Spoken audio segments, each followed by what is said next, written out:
संग्राम ने कहा कि अग्निपथ योजना सशस्त्र बलों में आवश्यक परीक्षण और लाभों के बिना एक अकल्पित भर्ती है। एक पेशेवर सेना को आगे बढ़ाने के लिए व्यापक परीक्षण और पूर्ण कमीशन की अपेक्षा होती है। इसलिए अग्निपथ योजना किसी भी प्रकार से सैनिक बलों की क्षमता और योग्यता को मजबूत नहीं करती है। देखिए, कांग्रेस अग्निवीर पर हर बार इस प्रकार प्रश्न खड़ा करती है, लेकिन जिस उद्देश्य भाव के साथ अग्निवीर योजना को लाया गया है, तो उसकी डीप में हम लोग जाएंगे तो मैं कह सकता हूँ देश के अंदर जहाँ सेना के क्षेत्र में युवा शक्ति का आगाज होगा, वहीं देश के अंदर राष्ट्रभक्ति के भाव के साथ जब वो 4 साल के बाद और सब प्रकार की जो उनको सुविधाएं अनुमन्य हैं, उन सुविधाओं के साथ वो देश के अंदर अपने कारोबार का स्वरूप बदल भी सकते हैं। इसके साथ साथ अग्निवीर के लिए भारत सरकार के राज्यों की सरकार है, उन्होंने भी उनको अपने जो सुरक्षा संबंधी जितने भी अर्धसैनिक बल हैं या सुरक्षा जो छोड़े पुलिस बल है, इन सब में उनको रिजर्वेशन देने की बात की है। और मैं कह सकता हूँ कि छोटी उम्र में, क्योंकि जिस उम्र में वो रिटायरमेंट आते हैं उस उम्र के बाद तो लोग नौकरी की ढूंढ में पड़ताल में रहते हैं, तो मैं कहता हूँ बहुत बड़ा ऑप्शन भारतवर्ष के अंदर युवा शक्ति को मिला है। इस पर प्रश्न खड़ा नहीं करना चाहिए और उसमें 25% स्वाभाविक रूप से यथावत रहने वाले हैं। अनेकों राज्यों ने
जिन सैनिकों को परिवार के रूप में देखते हैं, और मैं कह सकता हूं कि आने वाले समय में और व्यापक रूप से सैन्य शक्ति को बढ़ाने का काम ये सरकार द्वारा किया जाएगा। कल नीति आयोग की बैठक भी है और उत्तराखंड के सीएम भी इसमें हिस्सा लेने वाले हैं, मगर इंडिया ब्लॉक के बहुत से सीएम्स जो हैं इसका बॉयकॉट कर रहे हैं, कैसे आप देखते हैं? देखिए, विकास से कोई लेना देना नहीं। जब व्यक्ति के मन में कुछ राज्यों के मुख्यमंत्रियों की केवल राजनीति में समा जाती है तो इस प्रकार की स्थितियां निर्माण होती हैं, और नीति आयोग की बैठक के बाद देश के अंदर की पूरी प्लानिंग बनती है, देश की दिशा में जाएगा, राज्यों की क्या भूमिका होगी, उस पर चर्चा होती है। तो बहुत गंभीरता से उसमें चर्चा होती है। पहली बार नीति आयोग नाम देकर स्पष्टता देश का एक मानचित्र, देश को मैं कहता हूँ कि भौगोलिक रूप से को या सामाजिक दृष्टिकोण से को, आर्थिक पक्ष के दृष्टिकोण से को, पूंजीगत जो व्यय होने उस दृष्टिकोण से को, तो इसमें बहुत व्यापक चर्चा होती है। मैं आह्वान भी करूंगा कि जो विरोधी दल के जो मुख्यमंत्री हैं या उनके शासनकर्ता हैं,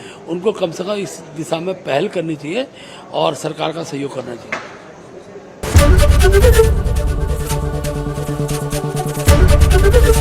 एबीपी गंगा, खबर आपकी, जुबान आपकी।